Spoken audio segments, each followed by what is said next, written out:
Everybody. Welcome to another tentpole edition of Exhibit A Attorneys. We're going to interview lawyers and other experts across the country to talk about what it truly takes to be the Exhibit A of a successful attorney. As you all know, last month we had Chelsea Williams for the first one. This month I've got Stephanie Everett from Lawyerist here. So we're talking about our top 10 tips for law firm owners, according to Stephanie and Lawyerist and all the wonderful expertise there.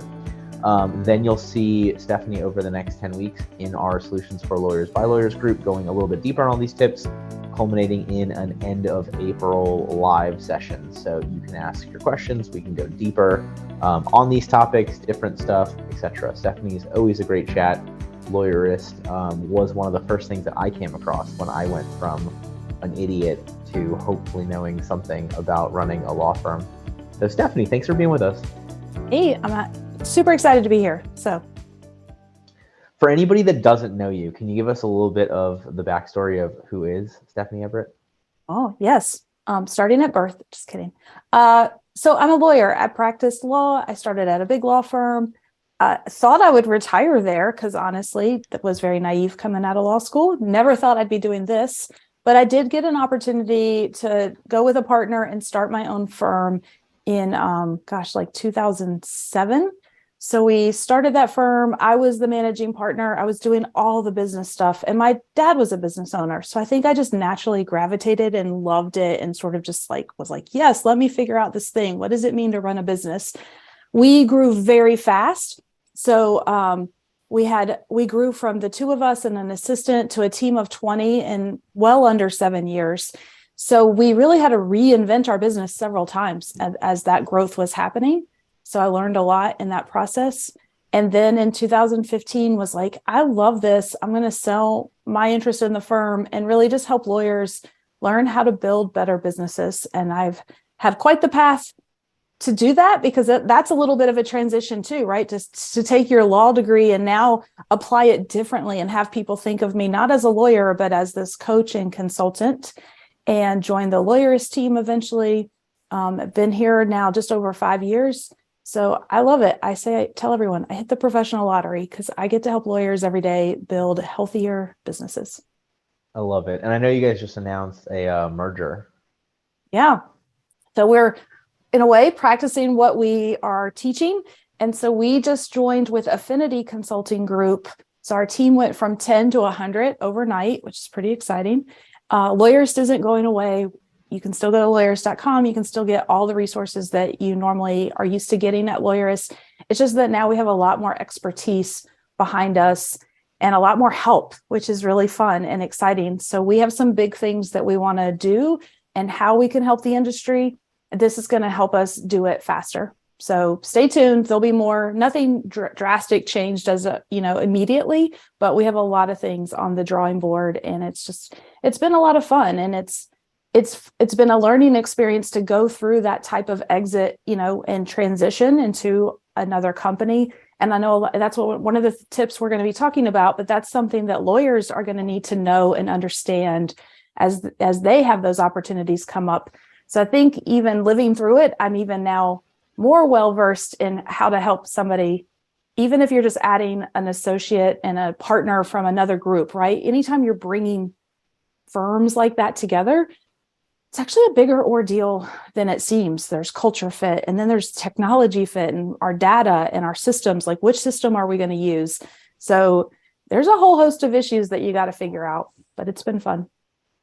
I love it. And if that's not enough, there's also the new edition of the book coming out in just under a month.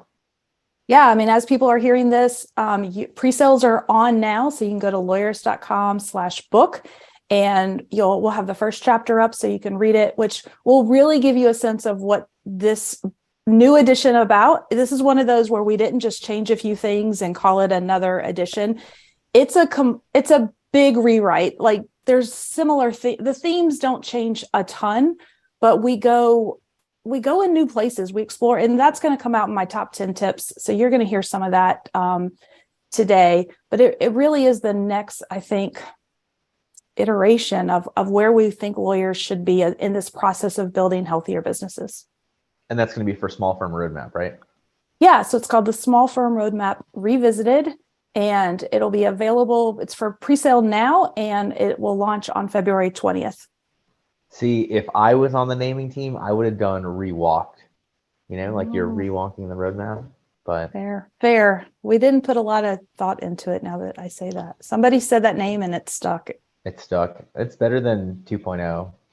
Yeah. Or again, or, All right. So we've got Stephanie here. Wealth of knowledge, awesome group, wonderful team, always a great chat. Let's dive in to our top 10 tips. So what is number one? Yeah, number one, maybe a little controversial, but here it goes. Be owners, not partners. So this is a new concept in the new book where we're ready to kill the word partners. So stay with me here. But we think that a lot of times, historically, law firms, especially, we have thought about partnership and the idea of making partner as a job promotion. And guess what? Making partner is not a job promotion. It's a business transaction. When you become an equity owner of your business, you are buying into that business. Your role should change. How you think about the business should change. How you get compensated potentially changes. And so we want to shift the way people are thinking about this concept and make them appreciate it for what it really is. We think that it also has implications on the back end with how you run your business. Ultimately, like I said, how you should be paying people, how you should be valuing the business. So there's a lot of changes that could potentially come from this initial change. And by the way, we're not going to have a lot of heartache if people still call themselves partners, but we want them to start understanding this concept. So we intentionally in the book say we're not going to call it partners or partnership. We're going to call it owners throughout, because that is what we want, is an owner's mentality. I love it. And I also think if you go into, there's a study they did with people playing tug of war, and the more people you put on your team, the less everybody pulls. And so I think by even just changing that name, taking that ownership, taking that mindset of it, hopefully it helps negate some of the, I don't want to say mailing it in, that's not the right term, but I hope it gets people back to giving 100% the whole way through. Yeah. And I think where I'd go too is it's about understanding what role you play as an owner versus a manager. Because one of the things that we think we see happen a lot in smaller firms is everyone who has a partner title suddenly feels they're entitled to make all the big management decisions in the business. And so I have sat in a room with 14 partners trying to decide which health insurance to offer and which, premium they should pick, and based on the deductible. That is a complete waste of time for all of those people. That is not how a business works. That's not how business decisions get made. So part of what we really go into some more detail in the book around is what decisions do owners get to own, right? And we'll talk about the next one, vision, right? You should get to decide which path you want this business to take and what you ultimately want to see it do. Obviously, you should be aligned around values and financial strategy. But then, so think about it like a board of directors. It's probably how we'd say for a traditional business. But then you have your leaders in the firm, the CEOs and COO type roles that are executing on that vision and that plan. And so you really need to then trust your leaders to take the business where you want it to go and get out of the way and go be in your lane. And we'll talk about accountability charts. You may have different responsibilities for the business because that's where you sit on the accountability chart. But the fact that you're a partner or owner does not mean you get to or should sit in on all these decisions. And so that's because that's terrible. And you become the bottleneck for everything as the if you have to be the final say on everything, it all the buck stops with you, but literally it stops with you. Yes, we have all these. Oh, that's good. We'll keep going. All right, because let's go right into number 2. Yeah. Number 2 is you need to have a clear vision for the future. And I know everybody talks about vision, and sometimes lawyers are like, will you stop throwing this vision stuff down my throat? But then I get on a coaching call with them and ask them pretty simple questions, and it's really clear that they don't know which direction they want to go. And so then all the everyday decisions become harder. and unnecessarily complicated because we don't really know which path we're going on. And so I've had 2 firms that I worked last year. One told me in January they wanted to double the size of their team. They expected to hire 20 more people that year. They had a very clear reason for doing so. I have another person who told me if they hired another person and felt like they had to manage someone else, they would rather shut their business down. Like they didn't want to have a big team. They wanted to grow profit, but not necessarily staff.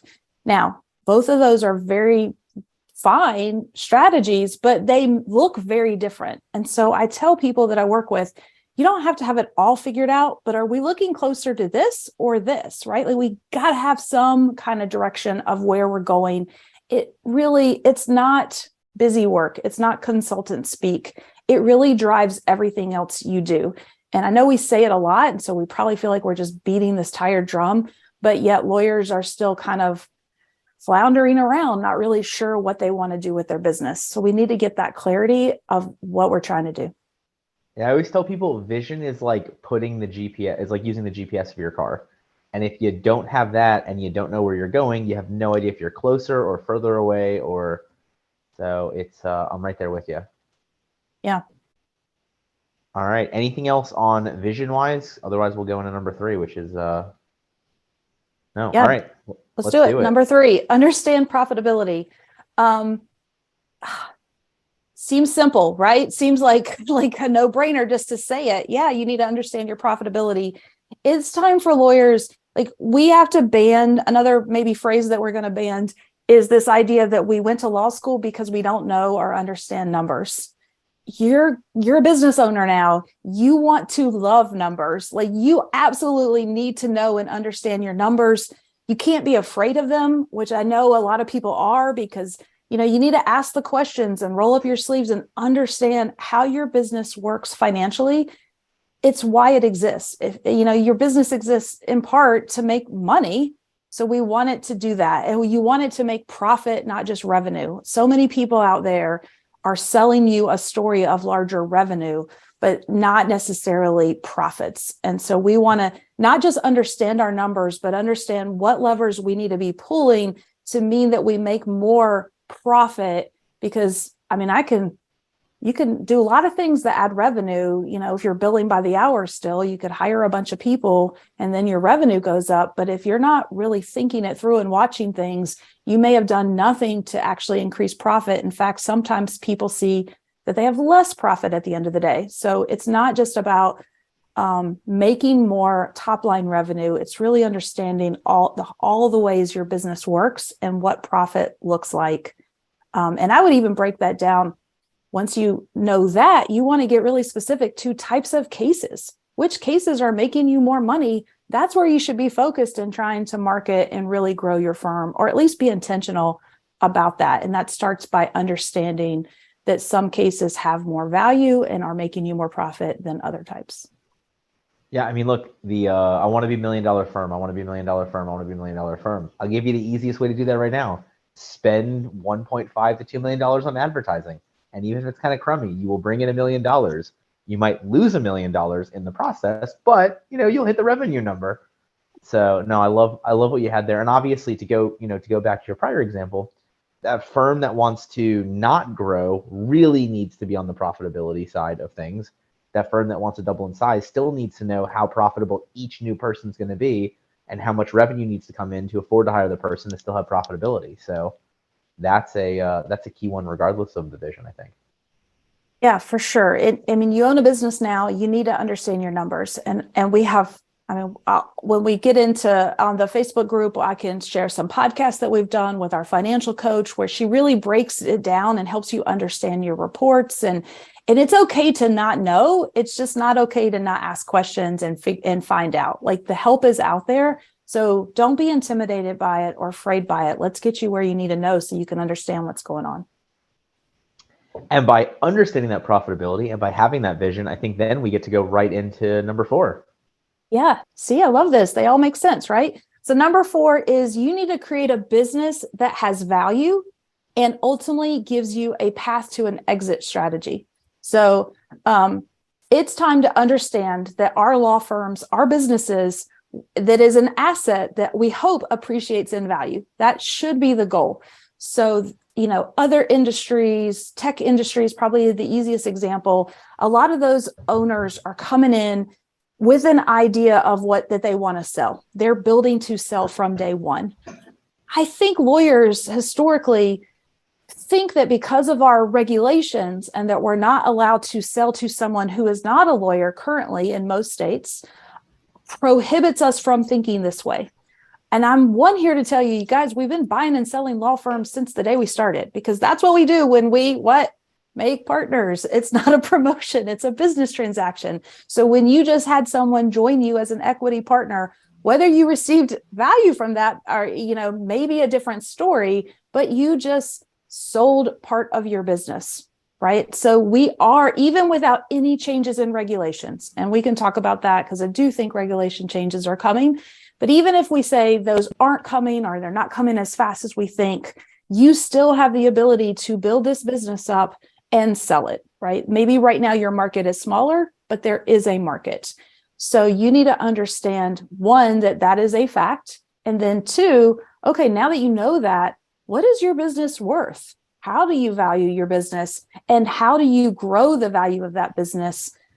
It's going to give you more options, and it's a smart thing to do. It's going to make you run a better business today if you're building it to have an opportunity to sell it.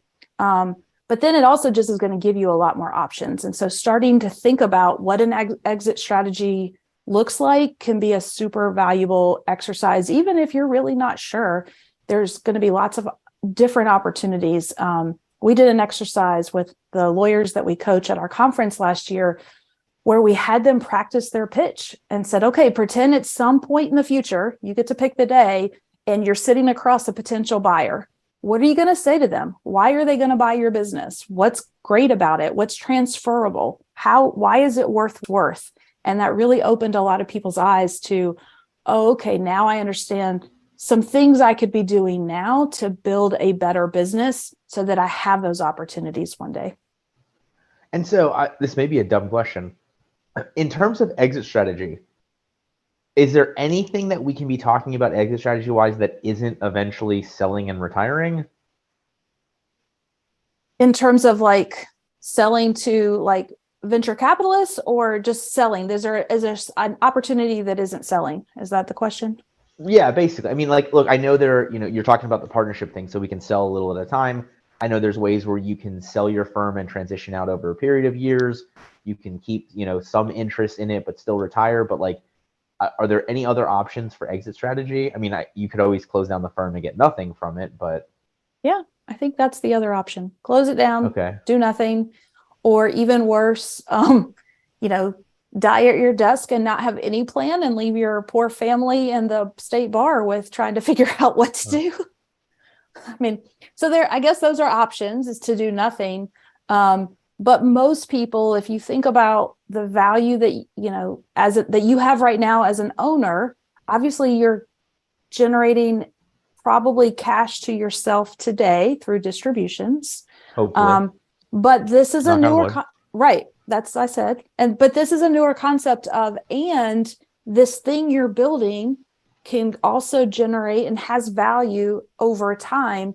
And so one day, right now, I think then you start thinking about, what are my options to realize that value? So how can I, if somebody says this thing is worth $1 million, that's great on paper. How do I actually turn it into $1 million in my bank account? Right now, other industries have more options available to them because of our regulation. So for example, I'm just thinking out loud here, an ESOP is an opportunity that would exist to most businesses, which is an employee-owned stock option plan. But that probably is an example of we could not do right now with law firms, because that would allow the non-lawyer ownership. So I don't know if that answered your question.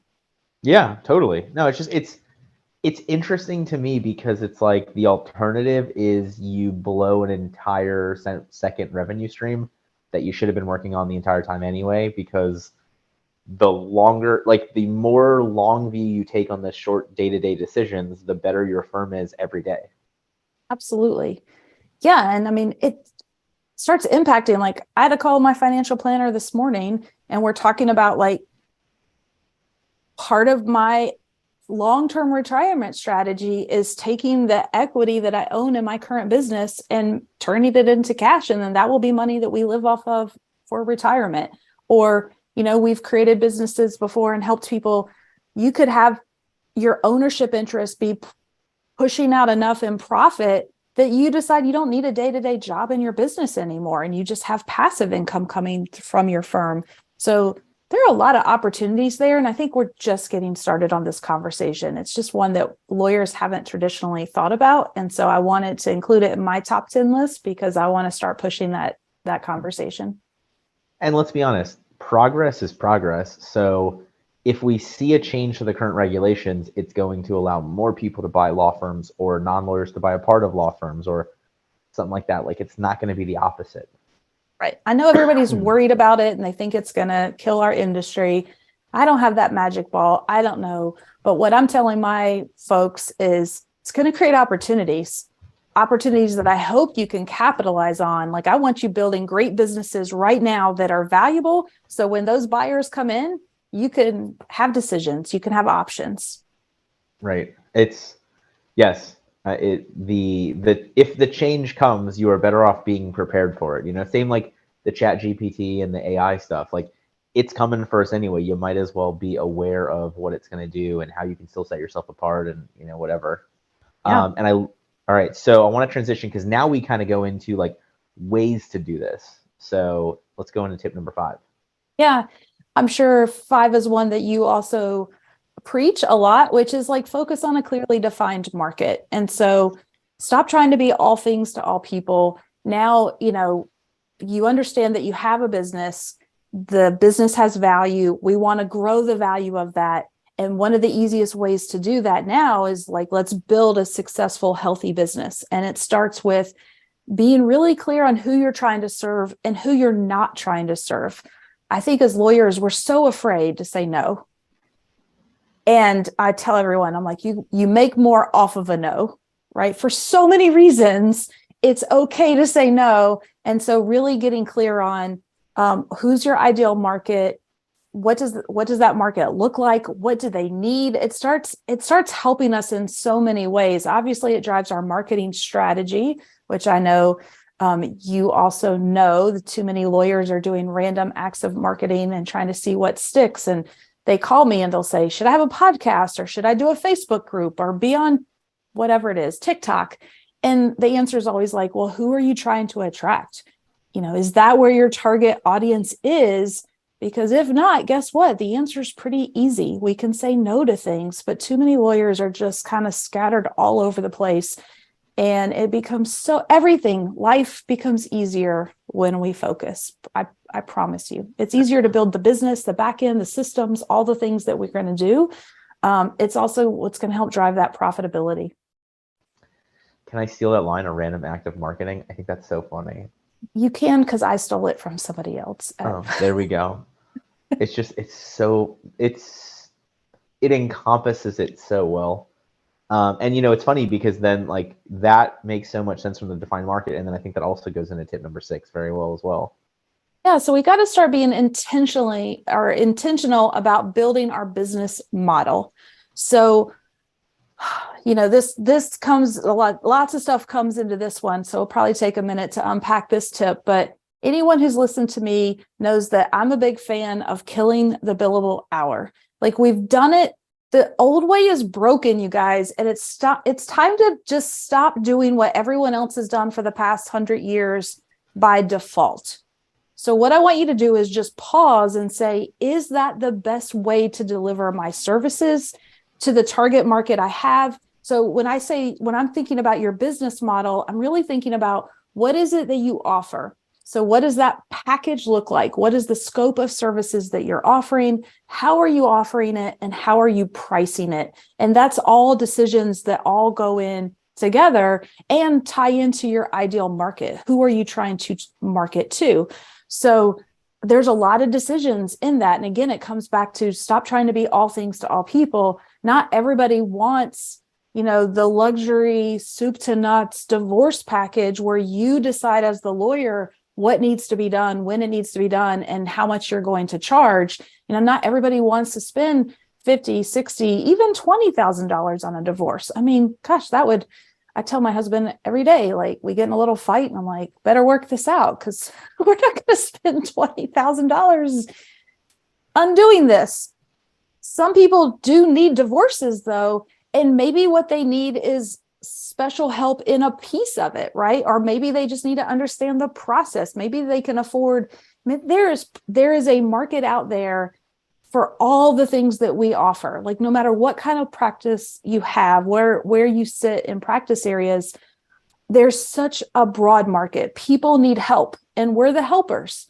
But it's time for us to really start thinking about, well, what kind of help do they need? What does help really look like? And what are they willing to pay for that help? And we can't just assume that they're just going to come in our office and give us a blank check and we do whatever we think is best.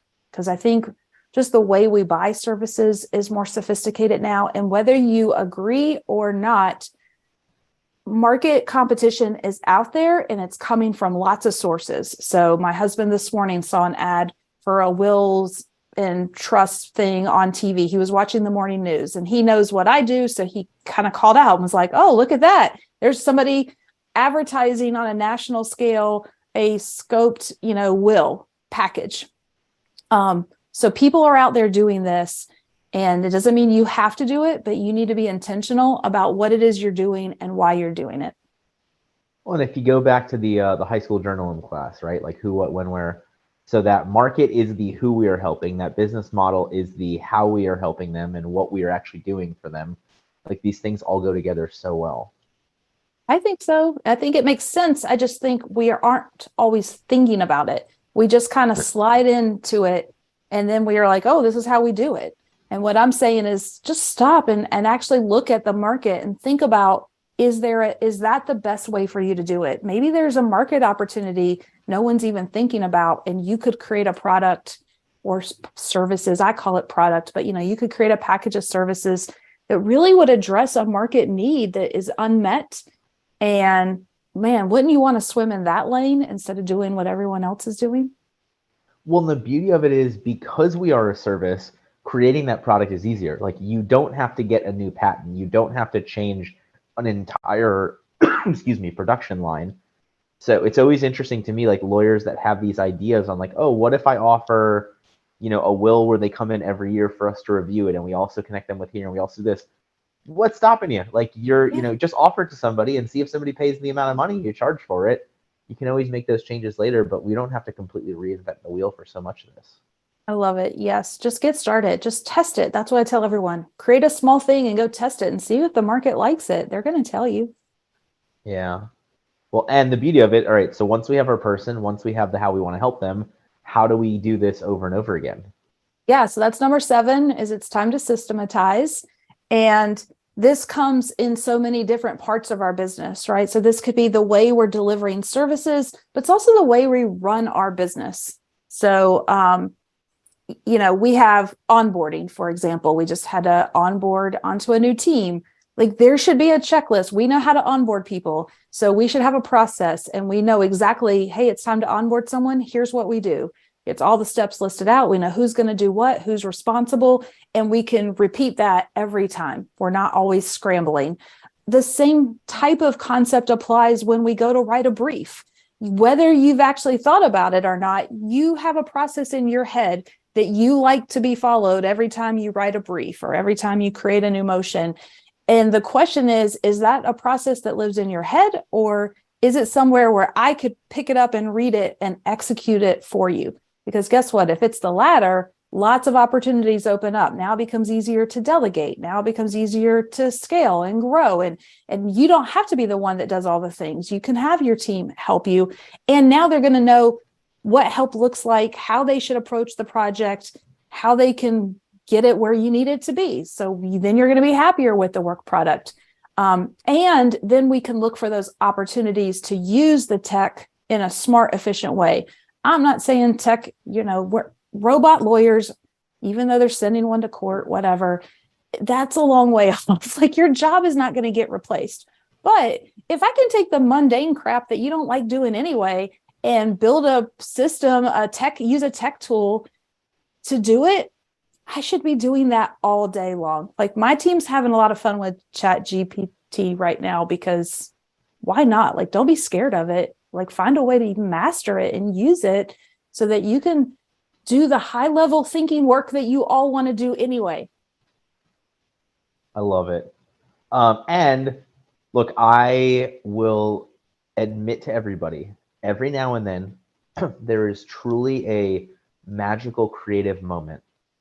This happens more on the marketing company. We've got our designers who like design something magical. But from a lawyer perspective, like you may go into court and have some magical argument or objection or whatever that you can't truly systematize each part of it, but you can systematize what information you need to be prepared for court. You can systematize what information you need to give to the client to make sure they're prepared for court. You can systematize what you need your team to be doing on the days you're in court. If there is an emergency, what needs to happen? There's ways you can go about making sure as much of this is consistent as possible for you to be able to properly deliver that, magic Matlock moment. Yeah. You're not going away. We're trying to make your job easier, I think. I do not have as cool of a flow into tip number 8, although I do love it.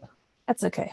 Number 8 is clearly define your accountability. So now we're sort of shifting a little bit to some of the back end operations of running your business and who's on the team and what do they do. So we're big fans of accountability charts instead of org charts. I think maybe it's a very subtle difference, but to us, it's not as important about who's reporting to who, although certainly you want to know that. But what I want to know is who's accountable for all the major functions of your business.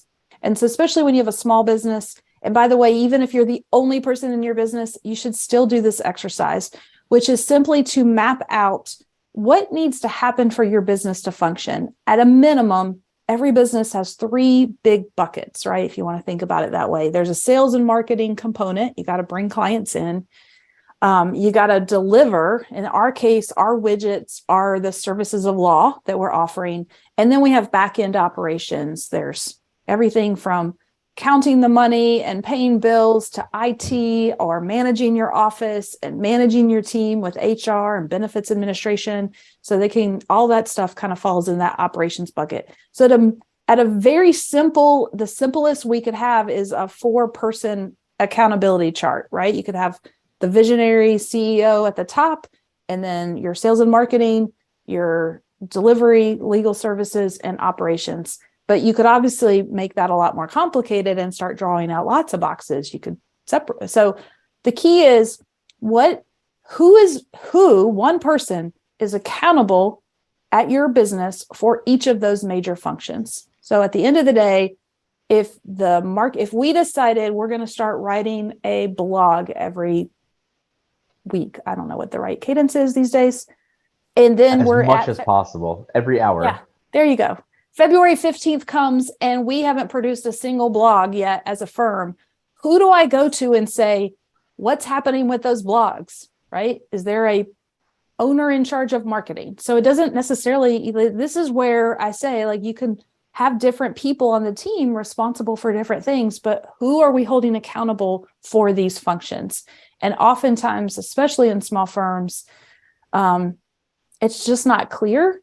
And so then people are like, well, do I have to get approval? And then they don't even know what they can and can't do. But when you create the accountability and it's like, you own this, you don't have to do all the work, but you're responsible for making sure the work happens. Now I don't have to go get your permission to post the blog post, right? It's like, yeah, blog's ready to go. It's been written, edited, built, boom, done, right? We can move work faster because now people know what lane they're supposed to be in and how they can operate. So that helps. I mean, you can see all the different benefits that come from just this simple exercise. And even if you're just by yourself doing it and seeing your name in all the boxes, 1, shows you that you don't have a time management problem. You're just wearing too many hats. But 2, it really helps you think about future growth and where could you maybe delegate? Maybe could you get a virtual person in to take some of these roles off your plate. It will just help you sort of understand that future path for how you want to grow your team. So let me know if you disagree, but on the accountability chart, I also like if there are things where you have consistent vendors or outsources, put them in the chart. So like if you have your specific, outsourced payroll person, if you have your insurance person that sold you the policy, like putting them in there really helps or whomever else to know like who to go to when there's the audit information comes in, when the W-2s are due or whatever it is. Yeah. Yeah. We do the same. We have those people on our chart. The one thing, the big ones that we're using for, I guess there's really only big ones, but yeah. I mean, I guess if we'd hired someone for a one-off project, like, Right. for example, we're releasing our book. So we had to hire a typesetter because once you write the copy, you have to have someone like create all the pages that go inside the book. So that was a one-time person. They're not on our org chart, but our graphic designer is, and our payroll provider and, outsourced accounting company is. So yes, agree. All right. And then now that we have this accountability chart, now that we're filling it in, now that we know this, what do we do with our team? Yeah. So number 9 is to nurture a healthy team. Obviously, we like the healthy theme around here because it fits with all the parts of your business. This should be a no-brainer, but it's worth saying that your team, I mean, in a weird way, that's your inventory, right? Like our team and our brain power is what we are selling. These are the people who make you look good, the reason that clients hire you, the reason that clients are happy with you. But also, like, I don't know, I love the idea that my goal in life is to provide employment to a team and to be that idea of a good boss. So I think it's important for all the reasons. I mean, just to be a good person, I think you should try to be a good leader and manager. And that's not something that we were really ever taught in law school. And a lot of times, not even at our firms. We sort of were told to kind of model what other people did. So some of us got really great role models and others not so much. I mean, I still have stories of lawyers throwing staplers across the office when they get mad, right? Like it's terrible if it happens. Like staple out or like just the whole stapler? Like whole stapler just chucked across oh a gosh. New York law firm. So there you go. Back in, crazy stories. But I mean, what COVID has taught everybody is life's too short.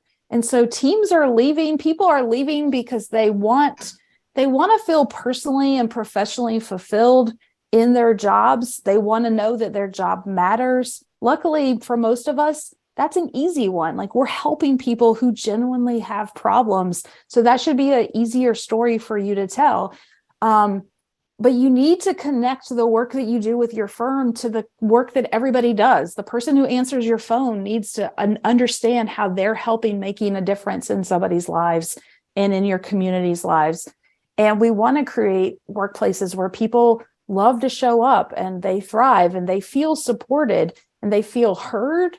They feel like there's a relationship there, like that people are interested in them. And then ultimately they want to know that they have a place to grow. I mean, there's a ton of research out there about what it takes to have engaged team members. And it's not very hard.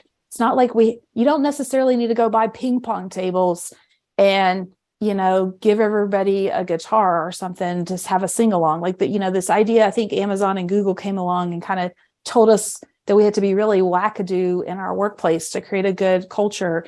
It's not like it can be really simple things, but important things that your team knows that you care about them and you're listening to them and you want to help them do better and make their work easier.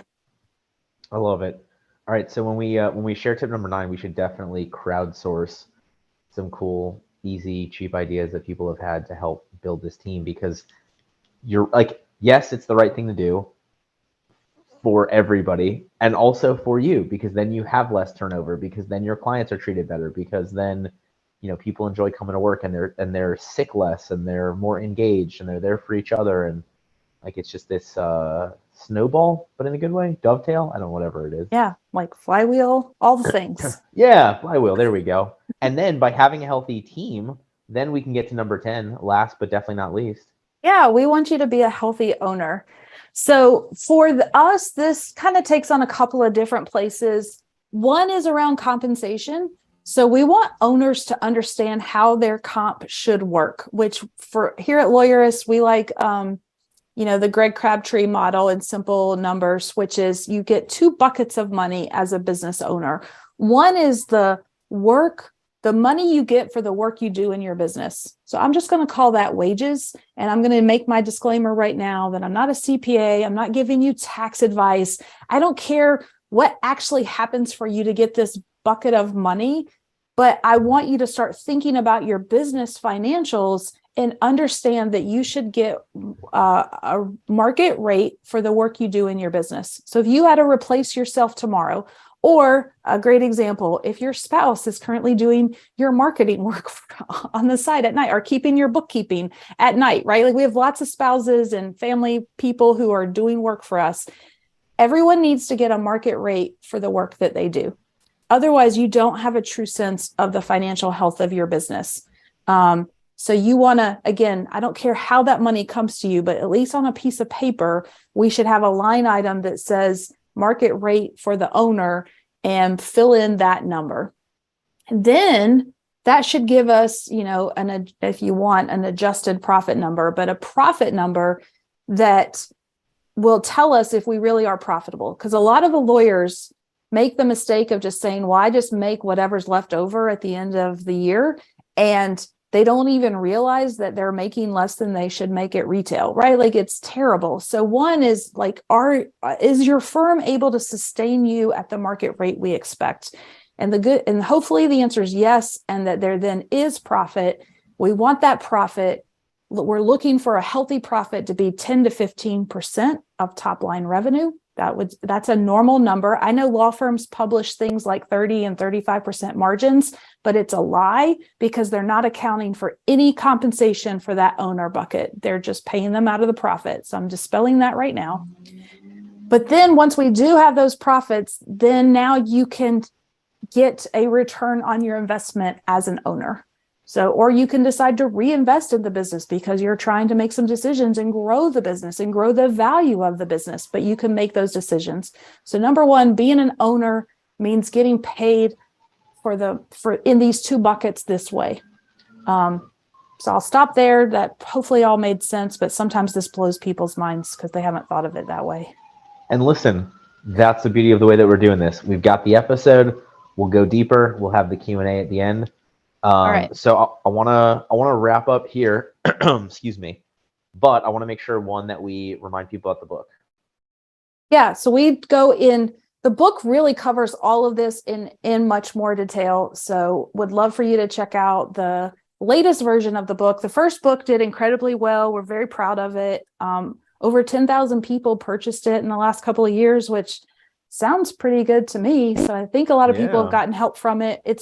We tried to write it with very practical advice packed into all the different parts of your business. So it's the Small Firm Roadmap Revisited. And I think by the time you're seeing this, I can say it's on sale now, which is pretty exciting. There we go. So lawyerist.com/book. We'll take everybody to the order page from there. And then you'll see Stephanie going deeper on these tips in our Solutions for Lawyers Facebook group, culminating in an end of April live event. I wish I could tell you the date right now, but I'm not organized enough to do that just yet as we film this at the end of January for you all to see it at the beginning of February. But be on the lookout in the group for that date so we can go deeper on these. And I know Stephanie has a wonderful breakdown, just like she talked about the 10 to 15% profitability. We've had so many of these great conversations about, how much percentage is normal for firms across all these things. I know we'll be going deeper in that because worst comes to worst, I'm going to ask at the live for the rest of those. That being said, Stephanie, thank you so much for being with us. Thanks for having me. And thank you to everybody who watched and listened to this. We'll see more of hopefully you all and definitely Stephanie in our Facebook group. And then we'll see you back here next Thursday for our next episode of Exhibit A Attorneys, where we interview attorneys and other experts to talk about what it truly takes to be the Exhibit A of a successful law firm. Thank you for listening to this episode of Exhibit A Attorneys. If you're interested in becoming the Exhibit A of a successful attorney, please check us out at legalesemarketing.com, EASE.